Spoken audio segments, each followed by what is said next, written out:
Sunnatul maghrib. Yusannu ba'da salatil maghrib salatu rak'ataini lima taqaddama an Ibni Umar annahuma minas salatil lati lam yakun yada'uha an-nabiy sallallahu alaihi wasallam.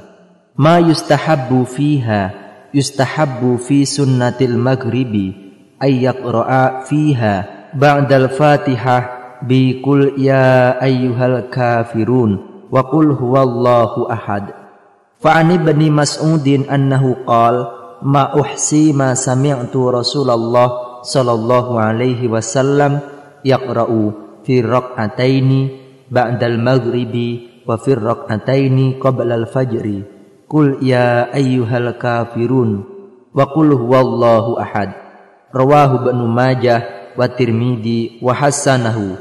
Wa kadha yustahabbu an tu'adda fil baiti fa am Mahmud bin Labidin qal ata Rasulullah sallallahu alaihi wasallam Bani Abdil Ashhali fa shalla bihimul maghrib falamma sallama qal irka'u hataini rak'ataini fi buyutikum. Rawahu Ahmad wa Abu Dawud wa Tirmidzi wan Nasa'i wa taqaddama annahu sallallahu alaihi wasallam kana yusallihima fi baitihi. Salat sunnah maghrib.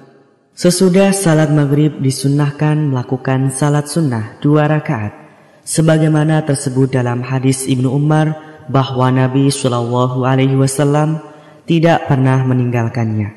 Surah-surah yang sunnah dibaca dalam salat sunnah maghrib itu disunnahkan membaca surat Al-Kafirun sesudah membaca Al-Fatihah pada rakaat pertama dan surat Al-Ikhlas pada rakaat kedua.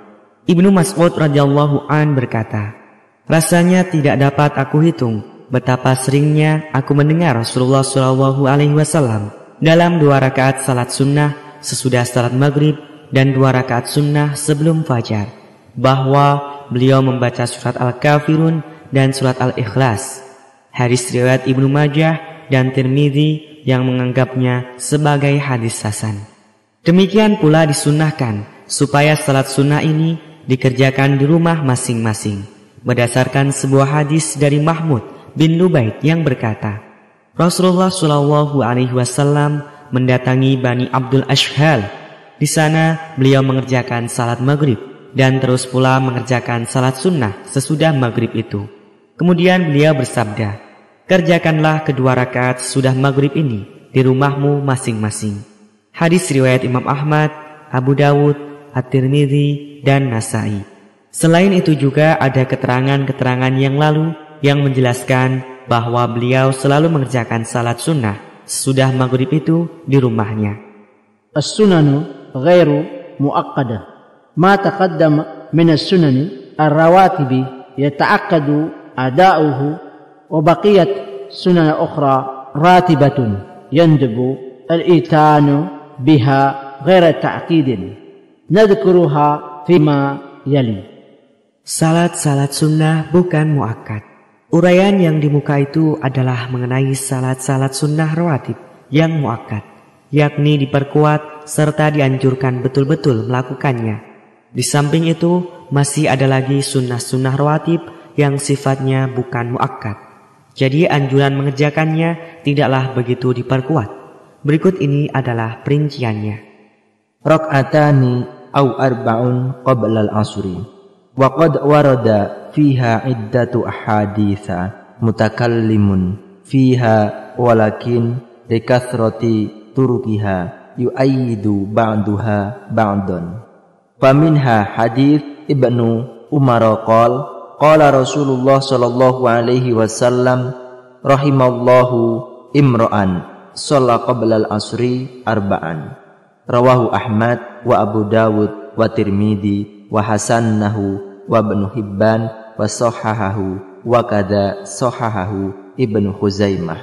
Wa minha haditsu Ali anna Nabi sallallahu alaihi wasallam kana yusalli qabla al-asri arba'an yafsilu baina kulli rak'ataini bitaslim 'alal malaikah al-muqarrabina wa nabiyyina wa man tabi'ahum minal mu'minin wal muslimin. Rawahu Ahmad wa Nasa'i wa Ibnu Majah wa Tirmidzi wa hassanahu. Wa ammal iqtisar ala rak'ataini faqat fadaliluhu umumu qawlihi sallallahu alaihi wasallam baina kulli adhanaini salatun. 2 rakaat atau 4 rakaat sebelum Ashar. Banyak hadis mengenai soal ini, tetapi yang menjadi buah perbincangan disebabkan banyaknya jalur riwayat dalam masalah ini.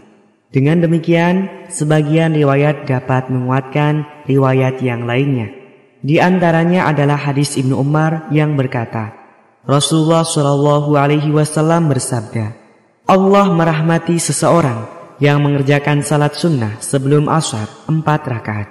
Hadis riwayat Imam Ahmad, Abu Dawud, dan Tirmidzi. Tirmidzi menganggapnya sebagai hadis hasan.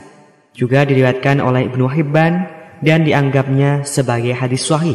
Demikian pula Ibnu Khuzaimah.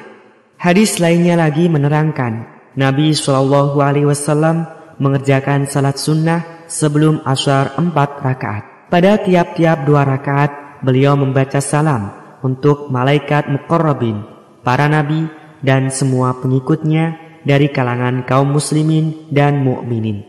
Hadis riwayat Imam Ahmad, Nasa'i, Ibnu Majah, dan Tirmidzi yang menganggapnya sebagai hadis hasan.